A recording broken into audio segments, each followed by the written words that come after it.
Bueno, aquí estamos otra vez para conversar unos con otros y al final está el pastor Aníbal Rodríguez de Chicago, de la iglesia,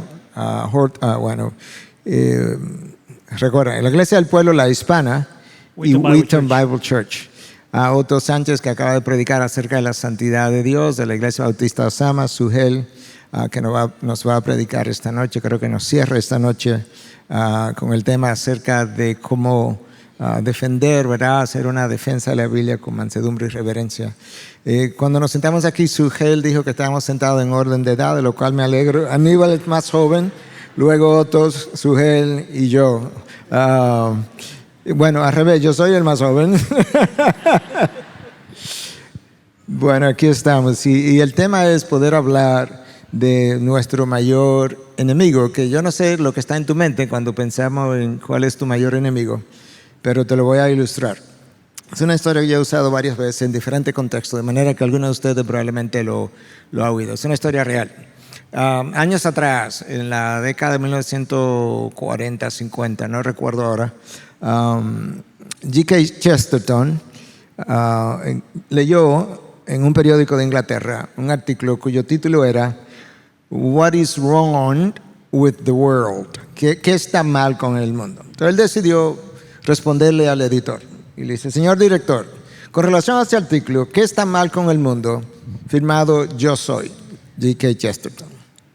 Entonces lo que le estaba diciendo es: si quieres saber lo que está mal con el mundo, mira adentro. Yo creo que nosotros tenemos demasiado tiempo yendo a consejería a buscar que nos arreglen el mundo exterior y no preocupándonos por arreglar nuestro mundo interior. Y esa es la realidad.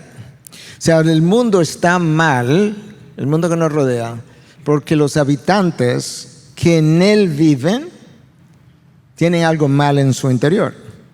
Si no fuera así, estuviéramos en el Jardín del Edén, Génesis 1 y 2, antes del Génesis 3. Entonces, ciertamente, yo voy a decir esto con mucho respeto, pero esto también es una frase real. Alguien decía, y ahora se me fue quién la dijo, que si yo fuera a darle como una palmada por el trasero, o me fuera a dar una palmada por el trasero, por cada vez que yo he sido el problema, no pudiera sentarme sobre ninguna silla. Entonces vamos a hablar de eso un poquito. Aníbal, voy a comenzar allá en aquel extremo. ¿De qué manera tú explicas o le has explicado o te has dicho a ti mismo, ciertamente yo soy mi mayor enemigo, de alguna forma? ¿Cómo le explicamos eso a la iglesia o lo has hecho? ¿Cómo se da? Es como una pregunta un poco abierta. ¿Cómo se da eso en el hombre y en tu propia vida, etcétera, etcétera? Déjame empezar con una historia, algo que el Señor utilizó al principio de mi ministerio para hablarme precisamente de eso. Estaba sentado con un amigo de la iglesia, yo siendo pastor, él siendo congregante, pero sentado con él y él estaba confesándome que acababa de cometer adulterio.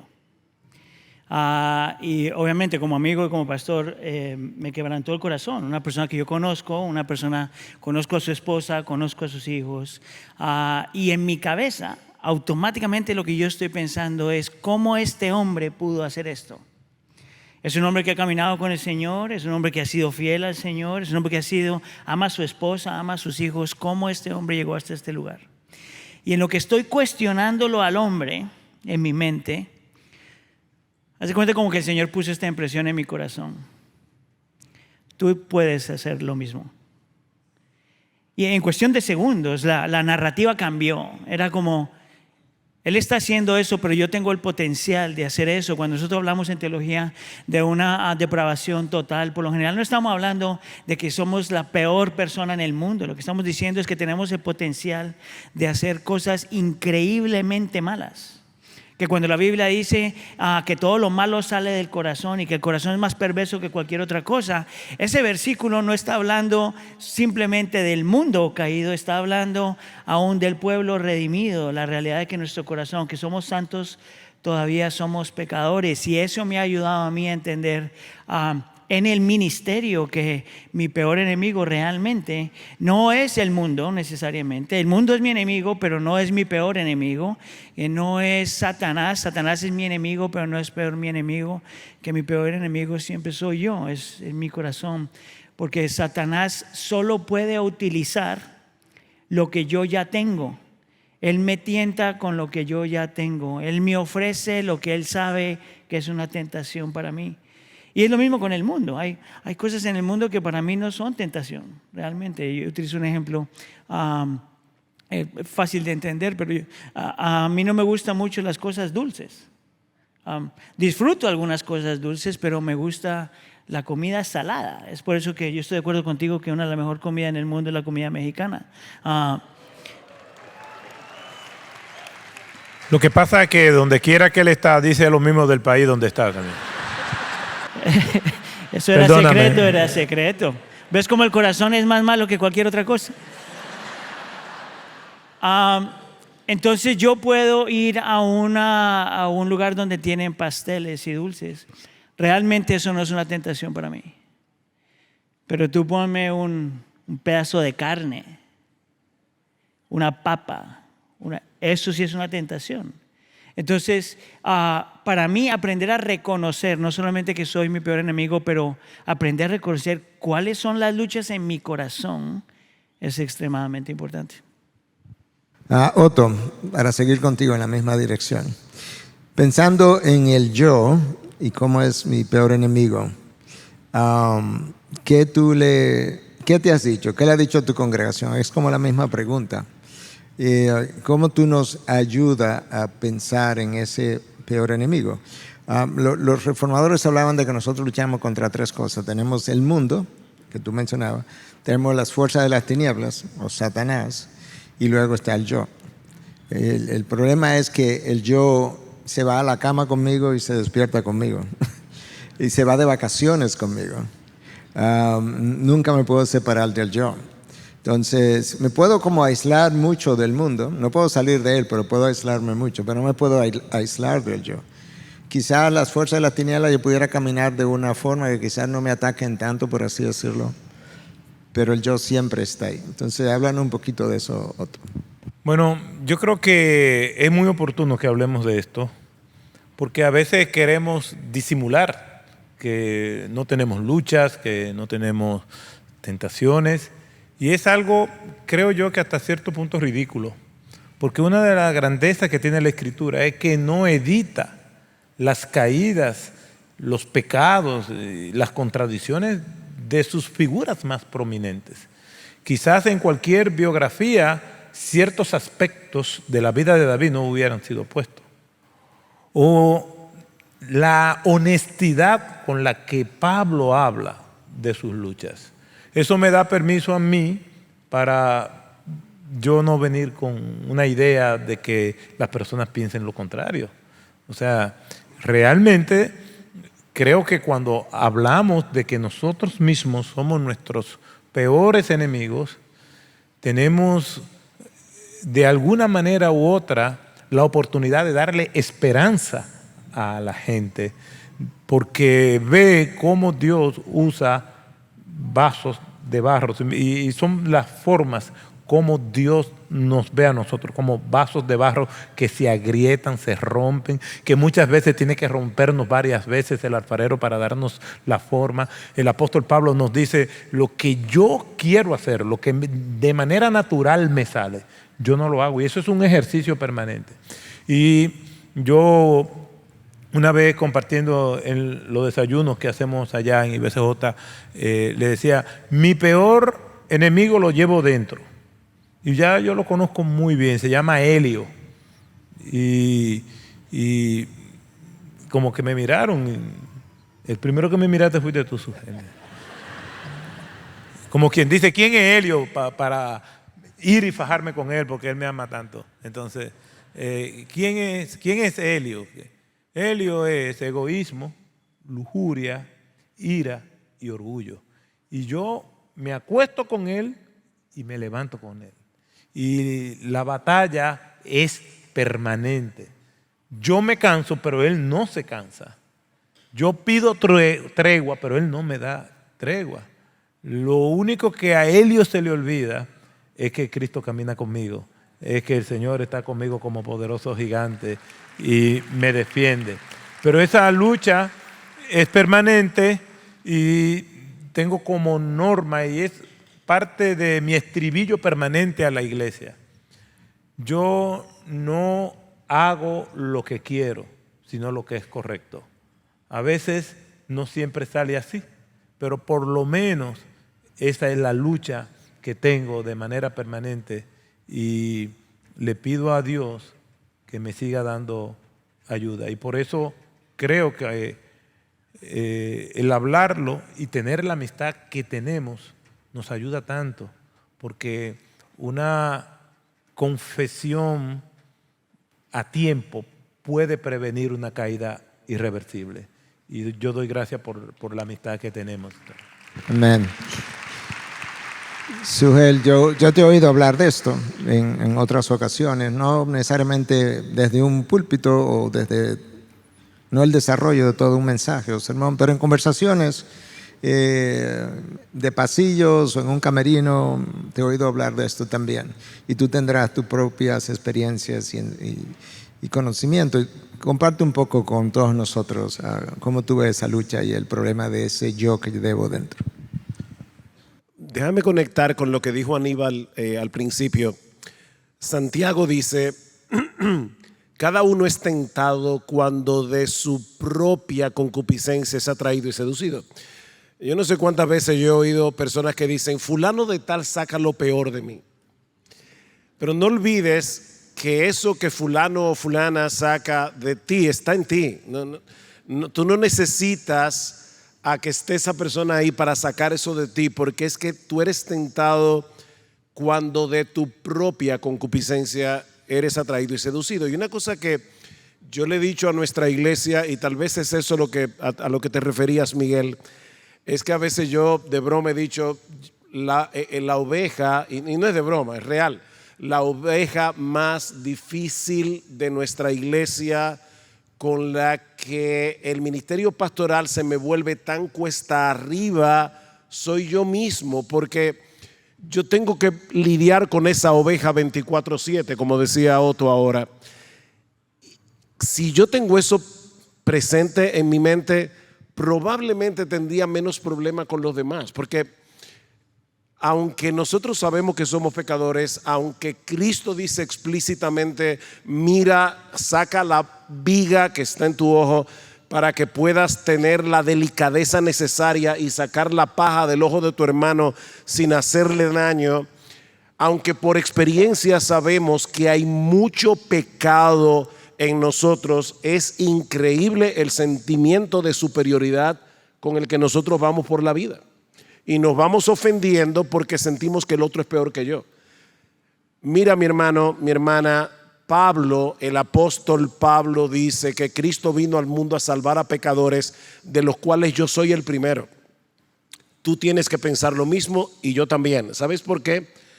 Porque yo no conozco a todos los pecadores que me rodean como debería conocerlos, pero yo conozco mis pecados. Y yo sé lo horrible que son. Y yo sé que si no fuera por la gracia preservadora del Señor Jesucristo, yo no estaría en este lugar hablando de la gloria de su nombre. Hace rato que me habría apartado de la fe. Él me ha preservado, Él me ha guardado de caídas. Yo siempre he dicho que si Cristo fuera como yo, hace rato que yo me hubiera quitado la salvación y me hubiera mandado al infierno. Pero Él no es como yo. Y a pesar de conocerme, me ama. Pero qué raro que nosotros, conociéndonos, somos tan incapaces de amar a los otros por sus supuestas grandes faltas que tienen, en vez de verme yo en ese espejo. Bueno, uno de los problemas que el yo tiene en cada uno de nosotros es una autoceguera para vernos a nosotros mismos muchas veces. Entonces condenamos en otro cosas que muchas veces nosotros mismos hacemos. Y esto es un ejemplo, una historia real. La persona que comentó esta historia es altamente conocido por todos nosotros. Yo voy a dejar su nombre en el anonimato porque Él lo ha dicho públicamente, lo ha contado. Pero yo no sé si él quisiera que otro la contara, pero esta es la historia. En un momento dado parece que estaba teniendo problemas con su matrimonio, años atrás, muchos años atrás. Ella debe tener mi edad o algo más. Y entonces le dice él a la esposa, mira, oye una cosa, el 95% de las mujeres de la iglesia quisieran estar casados como un hombre como yo. Y le dice la esposa, sí, yo estoy en el 5%.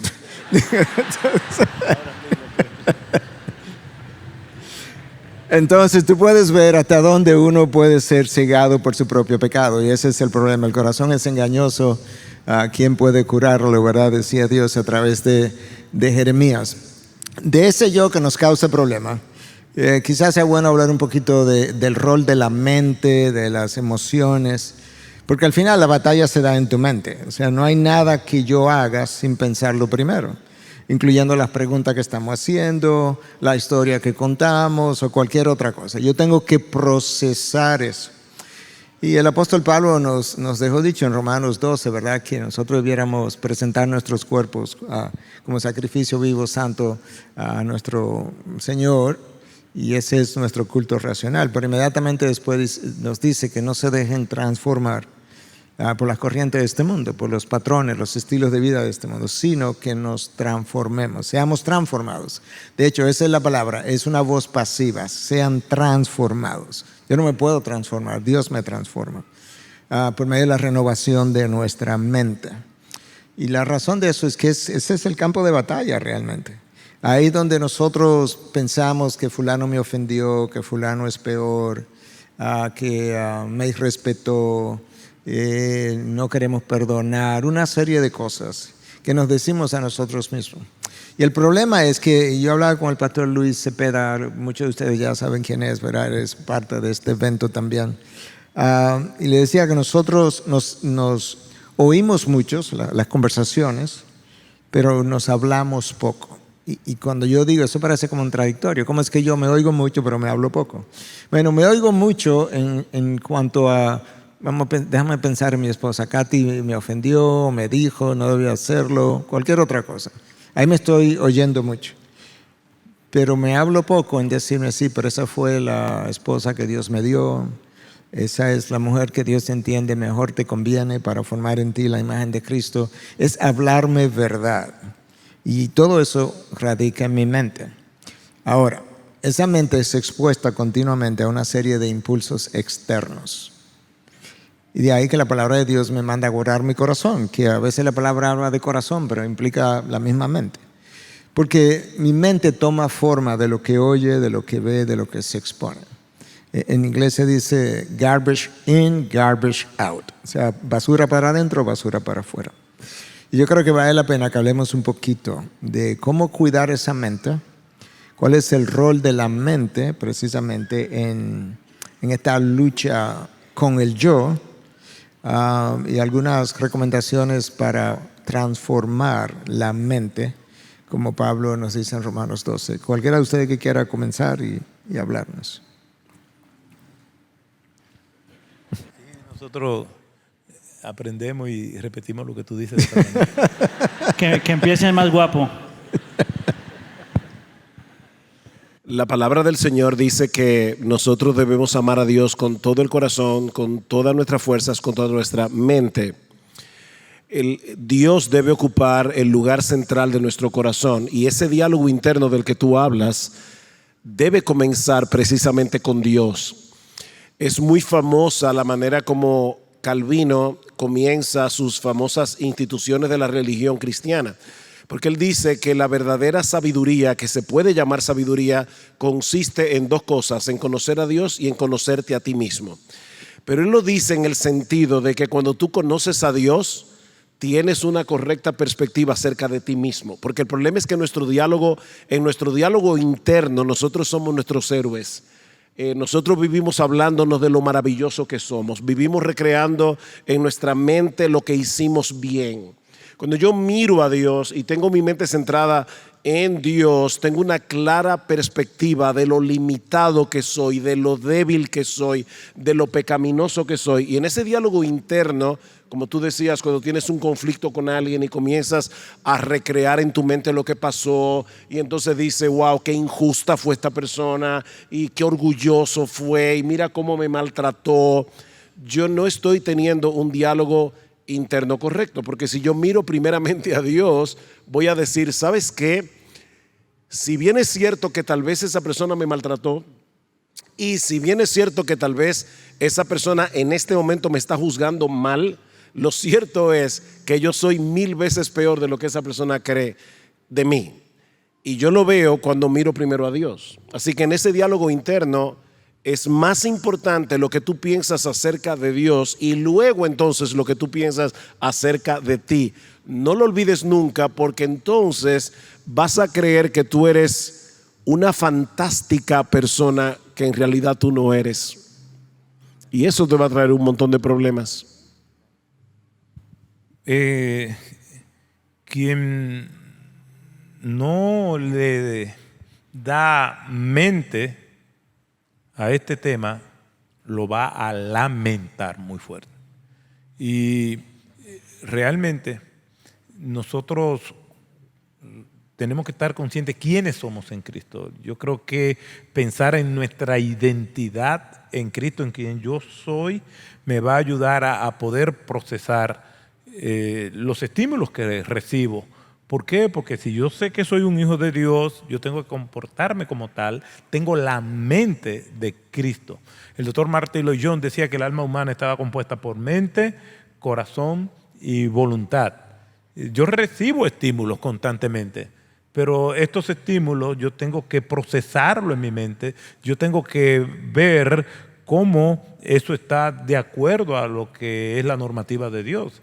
Por eso el evangelio no es tanto sentirlo, sino entenderlo y vivirlo.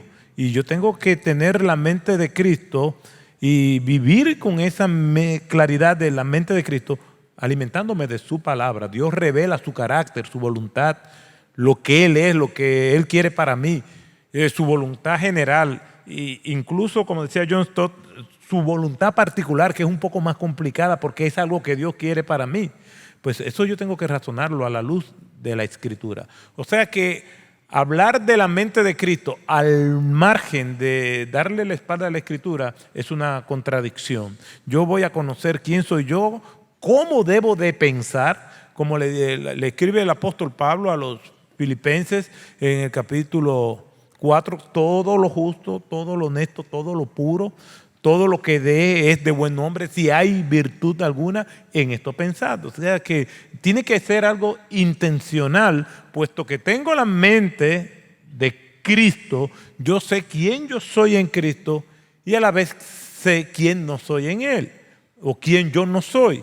Entonces, creo que el cultivar la mente con la palabra de Dios nos ayudará a nosotros a combatir ese enemigo interno que nosotros tenemos. Antes de darle la palabra a Aníbal para pensar en eso, Filipenses 4:8 que acabas de citar, noten cómo el texto comienza en todo lo verdadero, porque muchas veces lo que estamos pensando no es verdad, no se corresponde como Dios piensa o como la Biblia revela.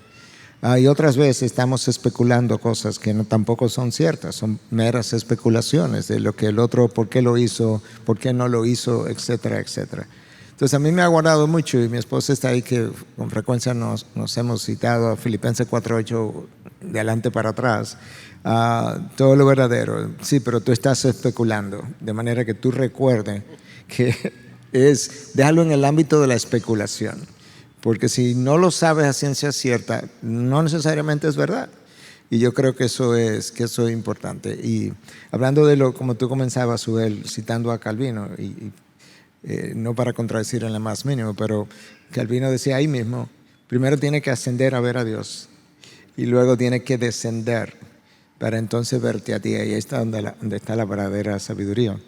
De ahí que conocer a Dios es capital, es como la cosa más importante. Es como que Adán y Eva, cuando se despegaron de Dios, le apagaron el switch, se le fue la luz y ahora no podían ver a Dios como ellos le conocieron. Impresionante, porque ahora todo estaba manchado por el pecado. Aníbal, la mente, la lucha en la mente, el rol, cómo me ayuda, cómo me desayuda, cómo la conquisto, cualquiera de esas cosas.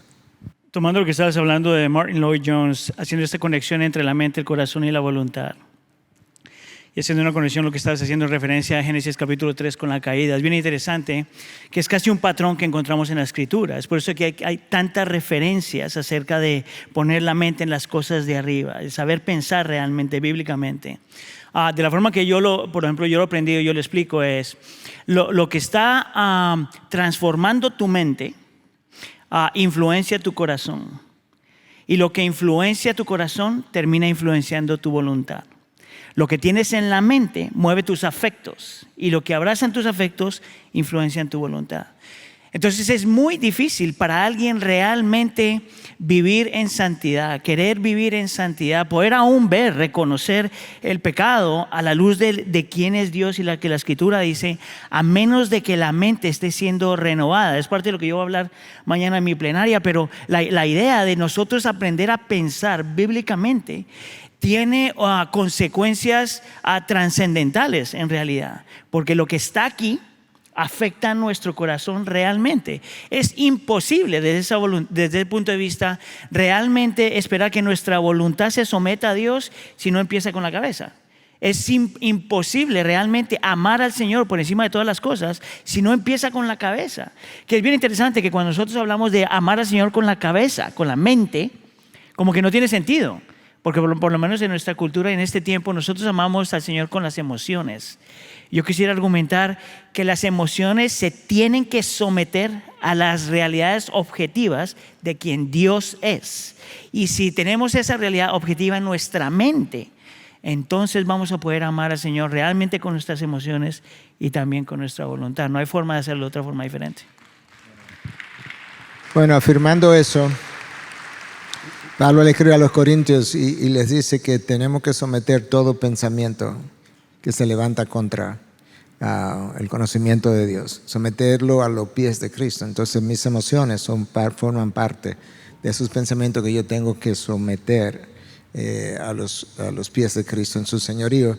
Y el mismo apóstol Pablo decía que él no corría dando golpes al aire, sino que él fijaba sus ojos en la meta.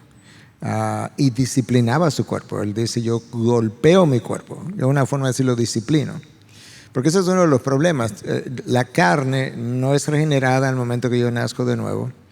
La carne no puede ser moralizada, no puede ser educada. Lo único que la carne puede ser es disciplinada. O sea, hay que disciplinarla sometiendo mis pensamientos hasta que luego, de ahí la frase de Pablo, ay de mí, ¿quién me librará de este cuerpo de muerte? Hasta que finalmente sea glorificado ese cuerpo y entonces será completamente diferente. Bueno, yo creo que hablemos un poquito de las emociones ahora, porque aunque ya introdujiste el tema, pero yo creo que es importante. Las emociones, los placeres. C.S. Lewis es famoso en su libro, ¿verdad?, de las cartas a ¿cómo se llama? Del diablo a su sobrino, donde él habla de que el diablo es el demonio experto, aconsejando al sobrino novato. Y entonces le dice que con relación a las emociones, los placeres nuestros, le dice, el problema es que tiene que entender que no hay un solo placer nuevo que nosotros, el infierno, haya inventado, sino que el enemigo, que ese es Dios, el enemigo es Dios para Satanás, el enemigo creó todos los placeres. Lo que tú tienes que hacer con nosotros seríamos como el cliente que tenemos que atacar es convencerlo de que use esos placeres en formas ilícitas o en cantidades desmedidas. Y ahí está. Porque ciertamente si nosotros tenemos la capacidad de experimentar placer, lo creó nuestro Creador como una bendición de ser hecho a la imagen de Dios. El problema es que el pecado me convence después que yo puedo hacer uso de ese placer de una manera ilegítima o lo puedo hacer en cantidades desmedidas. Entonces, quizá podemos hablar de manera, bueno, lo hemos estado haciendo todo a nivel personal, ciertamente, pero a nivel personal, ¿cómo han podido luchar con las emociones en términos de no sé, si es orar, si es ayunar, si es alimentarse con la palabra, si es hablarte a ti mismo, emociones que van desde las más sencillas, no tan sencillas, pero de las más comunes, que si la ira, que la tristeza, el desánimo, bueno, la lujuria, el orgullo en un sentido puede ser una cierta, o sea, las emociones que el orgullo despierta de sentirme superior, una gama de cosas que nosotros experimentamos y que nos causan problemas y tropiezos y nos hacen caer. O ¿qué le digo a un aconsejado? ¿O qué hemos dicho en consejería a otras personas que vienen con problemas de ese tipo? Lo que iba a decir era que las emociones nuestras no funcionan en un vacío.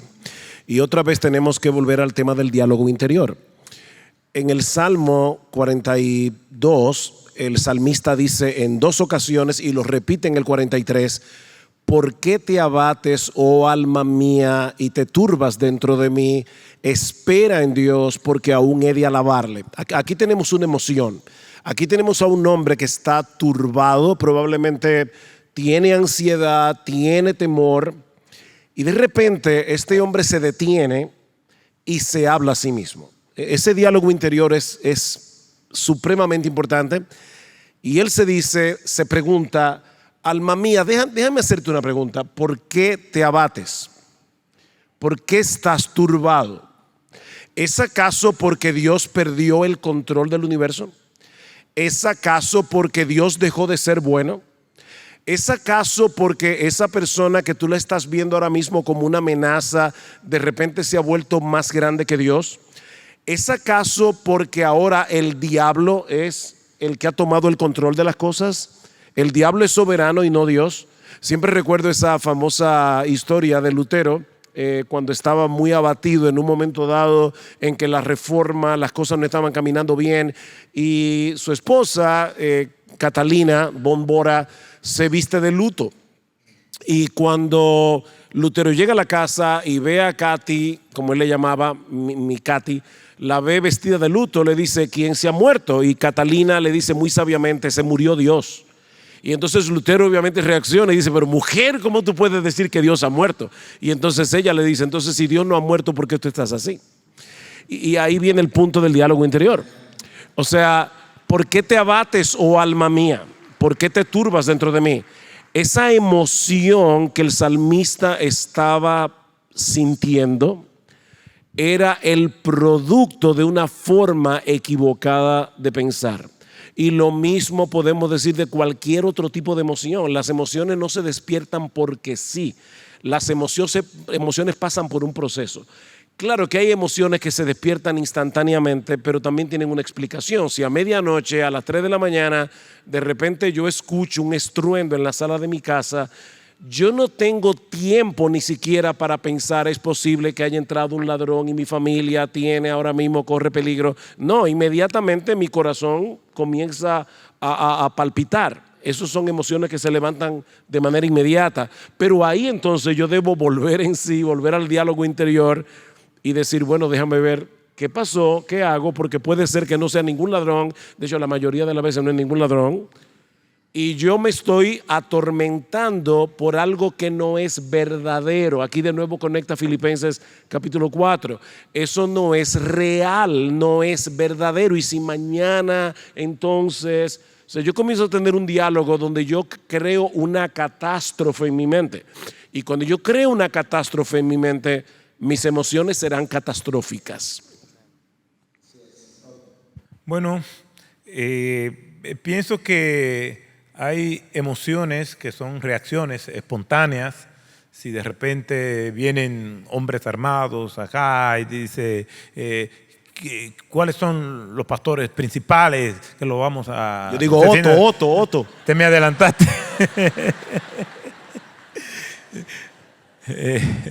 Se me adelantó. Yo iba a decir ellos. Yo sabía para dónde tú ibas, pero Sugel es más sagaz. Es más sagaz. Y hay emociones así que son repentinas, que son reacciones, y hay emociones que nosotros acariciamos, que nos generan placer. Normalmente nosotros le damos apertura a todo aquello que gratifica nuestros sentidos. Y realmente la palabra del Señor nos exhorta a que nosotros conozcamos cómo esas emociones operan. ¿Por qué? Porque las emociones generan experiencia. Y pueden ser experiencias tan gratificantes o que nosotros creemos que son tan verdaderas simplemente por el hecho de que nos gustan. Las personas tienden a juzgar lo bueno o lo malo, lo falso o lo verdadero, dependiendo de qué es lo que ellos creen. Y el apóstol Pablo advierte a los Gálatas en el capítulo 1, hablándole precisamente de que si viniera un ángel del cielo, es decir, si ellos vivieran algo, si eso les generara unas emociones o unas convicciones, pero si eso no es verdad, no le crean. O sea, la manera de nosotros combatir las falsas y dañinas emociones es conociendo la verdad de Cristo, la verdad de la palabra. Lámpara es a mis pies tu palabra y lumbrera en mi camino. Pero esto es lo que yo siento, sí, yo lo siento y lo puedo sentir, que puede parecer real. Pero si es contrario a la palabra de Dios, debo rechazarlo. Por eso es que en el mundo en el que nosotros estamos viviendo, el problema del consumo de drogas, de alcoholismo, es un problema espiritual. Es las personas queriendo escapar del mundo real y buscando emociones y un mundo ideal que ellos han fabricado en sus propias mentes y que el mundo real no se lo da. Y teologías extrañas como el Evangelio de la Prosperidad es crearle un mundo que no existe a las personas. Yo prefiero que irme por la palabra de Dios y que la Biblia me diga que yo soy vulnerable, que en el mundo yo voy a tener aflicción, que voy a encontrarme en situaciones de confusión, que muchas veces voy a caer, que me voy a enfrentar a situaciones de dolor, de escasez económica, pero junto con eso están las herramientas para enfrentar ese mundo adverso. Yo mejor prefiero esto que vivir en un mundo de fantasías animadas de ayer y hoy que no me dan herramientas para yo enfrentarlo. Yo visitaba una familia que creían que ellos no podían enfermarse, que ellos no podían ser pobres, y de repente la muerte visitó aquella casa llevándose a una de las personas de la casa. Y ellos decían, no entendemos qué pasó, qué hicimos mal. La palabra de Dios me dice que ese es el mundo real y me da las herramientas para yo enfrentarlo. Y eso me consuela y eso me guía y eso me ayuda a colocar las emociones en el lugar donde van. No es que las emociones no son malas, es que tenemos que filtrarlas por la palabra de Dios con la mente de Cristo. Antes de, Aníbal, hacerte la misma pregunta un poquito diferente, pero siguiendo con las emociones y conectándola con expectativas. Yo creo que muchas veces tenemos expectativas erróneas de la vida, de los demás, de mí mismo. Y esas expectativas erróneas producen emociones en mí, porque cuando me ocurre lo que no esperaba que me ocurriera. Yo creo que eso es muy, muy común.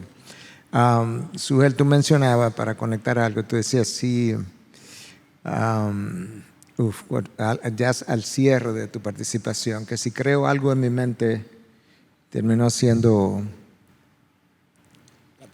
eso, que si creo una catástrofe, si creo una catástrofe en mi mente, termino pensando convierto la situación en algo catastrófico.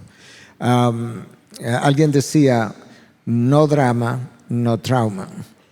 Y yo creo que eso es una frase importante, porque cuando tú ves la historia de José, José lo venden sus hermanos, 11 hermanos lo venden, se lo llevan como esclavo a Egipto, pasa, dependiendo de quien tú leas, 7, 13, 10 años en la cárcel, y finalmente, ustedes conocen la historia, no voy a perder el tiempo, pero al final le llega a ser la mano derecha de Faraón, y sus hermanos vienen asustados porque temen que él se va a vengar.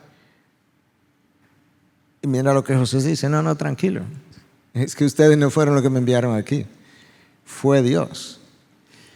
En el día de hoy, esa misma historia sonaría como, bueno, imagínate lo que es mi vida, mis hermanos, mis propios hermanos me vendieron, cómo yo me siento, yo no he podido sanar esa herida y ahora yo pensaba que Dios era justo y mira, Dios también, Dios me abandonó. Entonces mandamos a esa persona al psicoterapeuta 1 año porque él tiene una herida de 30 años, porque él creó un drama y se convirtió en un trauma.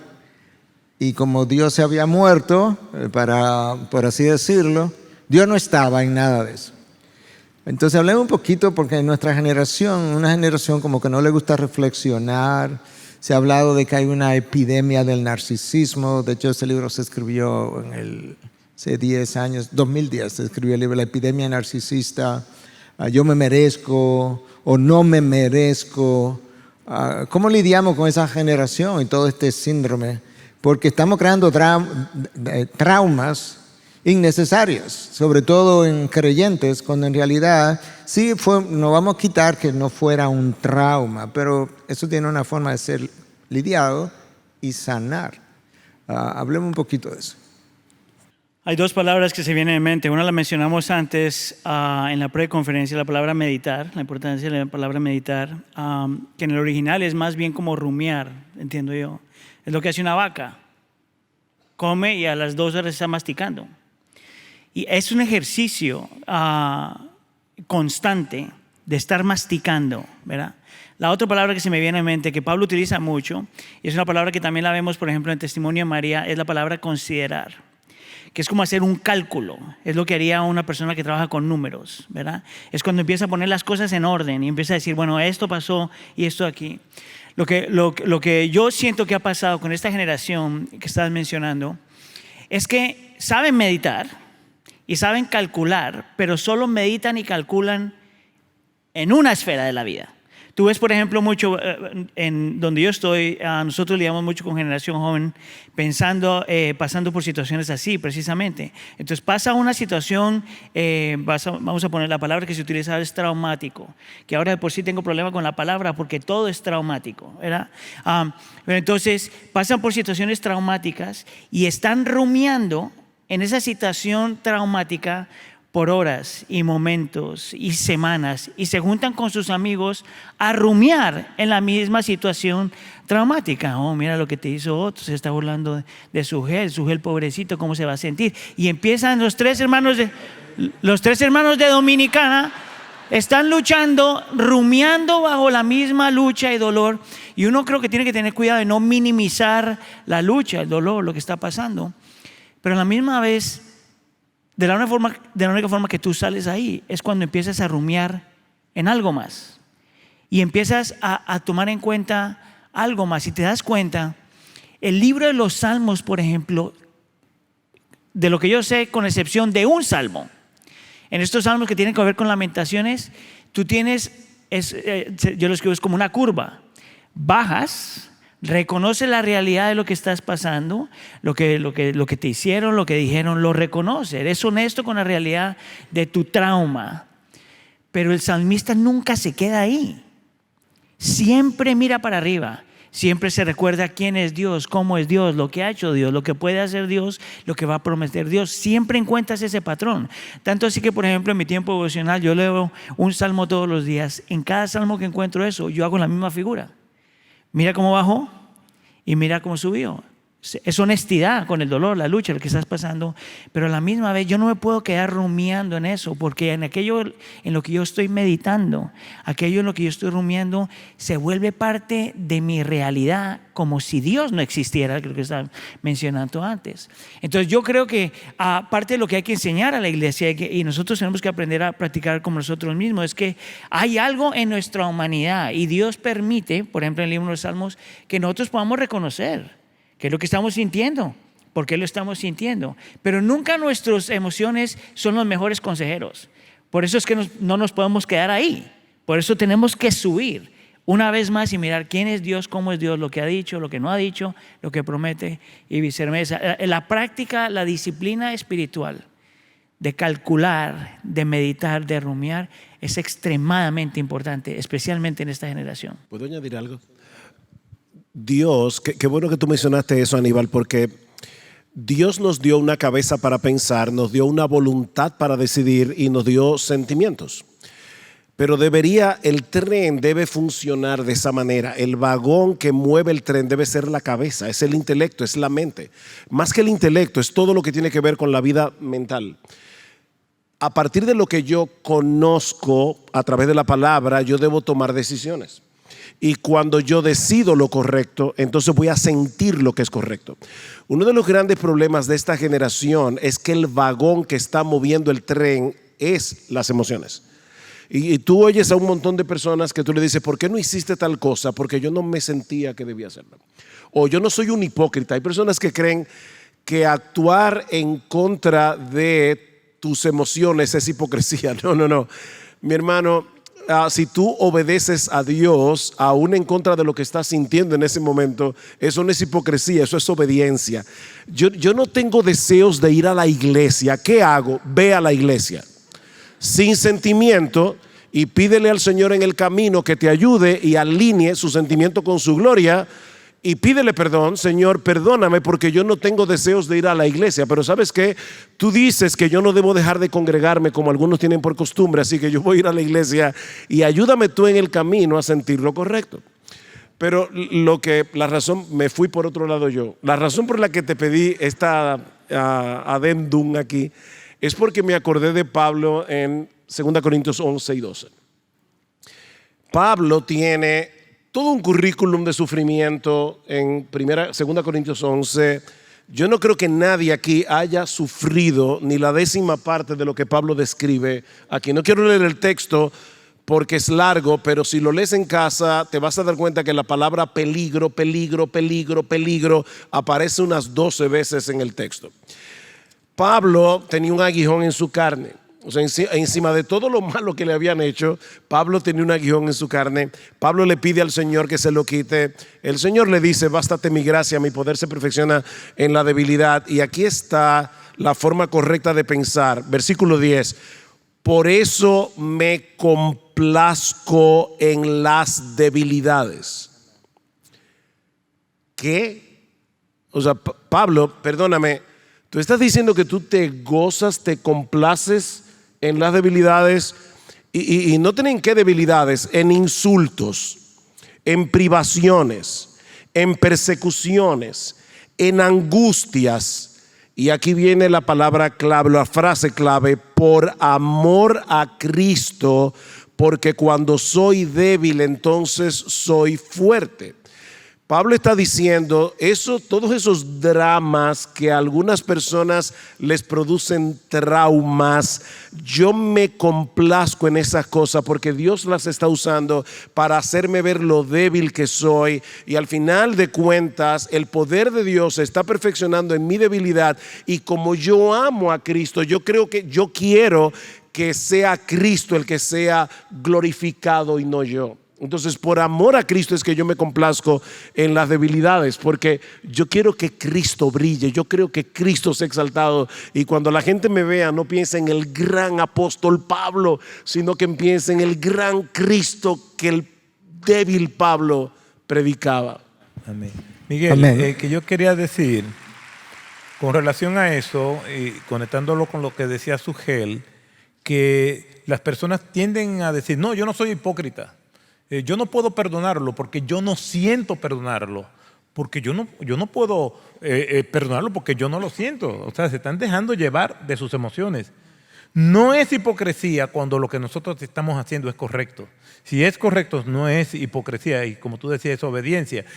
Pero eso solamente lo aplicamos a lo que le duele a la carne, porque, por ejemplo, si vamos al banco a pagar y quien nos atiende nos dice, ¿y por qué usted está de tan mal humor? Le ve en la cara que usted se siente mal. Bueno, la verdad es que no tengo deseo de pagar.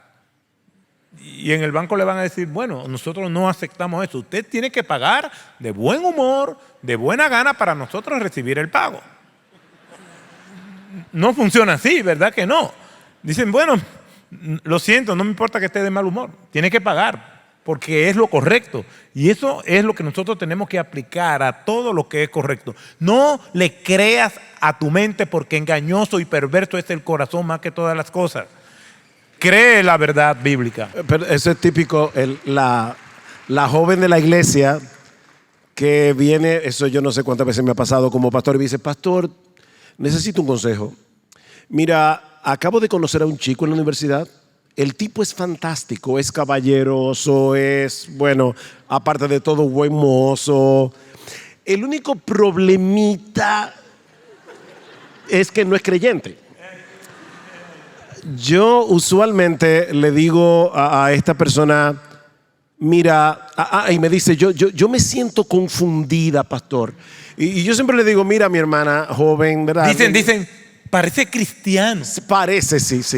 Es un hijo del diablo, pero casi se parece. Y es mejor que muchos cristianos de aquí de la iglesia. O está bien cerca de ser cristiano. Sí. Entonces yo le digo, mira, lo primero que quiero que tú entiendas, y se lo digo con amor, es que tú no estás confundida, tú estás en rebeldía. Es lo primero.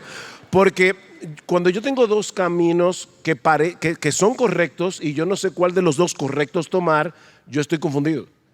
Pero cuando yo tengo un camino claramente correcto y otro que es pecaminoso, yo estoy parado en la disyuntiva de decir, ¿qué hago, Señor? ¿Te obedezco o no te obedezco? Eso no es confusión, eso es una rebelión. Ahora, la otra pregunta que yo le hago, después de ya hacerle ver que está en rebeldía, le digo, déjame hacerte una pregunta, ¿tú lo amas? Sí, pastor. Entonces yo la ayudo también a examinar correctamente sus emociones y sentimientos, porque ahí hay un engaño diabólico. Yo le digo, óyeme, tú no lo amas, tú lo odias. Lo que pasa es que tú no estás sabiendo identificar tu verdadero sentimiento a través de la palabra de Dios. Porque si tú amaras a esa persona que es incrédula, tú sabrías que su mayor necesidad no eres tú, es Cristo. Pero tú estás tirando el evangelio por la ventana y le estás mostrando a él que realmente el evangelio no es tan importante. Así que en el fondo, lo que tú le estás diciendo sin palabras es, como yo te quiero para mí, a mí no me importa que termines en el infierno. Eso no es amor, eso es odio de la peor clase. Entonces nosotros tenemos que aún saber identificar nuestros sentimientos a través de la palabra. Amén. Bueno, el tiempo se nos ha ido, como siempre.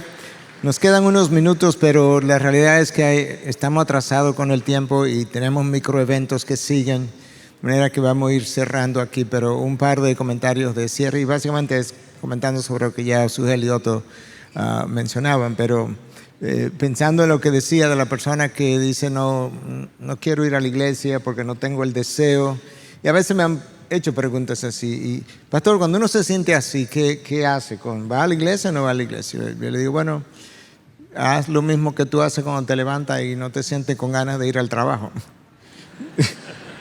Tú vas al trabajo. Entonces, en la conversación le digo, bueno, ¿tú sabes por qué vas al trabajo? Porque tú quieres recibir el dinero. De manera que hemos encontrado un Dios más grande que el Dios que encontramos en la iglesia, que te motiva a ir sin deseo, a hacer las cosas que te garantizan tener la relación con ese ídolo. Nosotros estamos llenos de ídolos y no lo vemos. Y eso es una gran realidad. De manera que, y con relación a la joven que se enamora del no creyente, yo abro la Biblia y le digo, lee esa frase otra vez, no se unan en yugo desigual. Y luego le pregunto, de esas palabras, ¿cuál te tiene confundida? Para ver si te explico. Miguel, le lastimaron los sentimientos a la pobre muchacha. con relación a que tú le preguntas a la persona, ¿por qué vas al trabajo? Porque te van a pagar. Y no quiere ir a la iglesia cuando ya Cristo pagó todo por ti. Amén. Amén. Amén. Amén. Padre, gracias por la oportunidad de conversar acerca de nuestro mayor enemigo que está dentro de nosotros.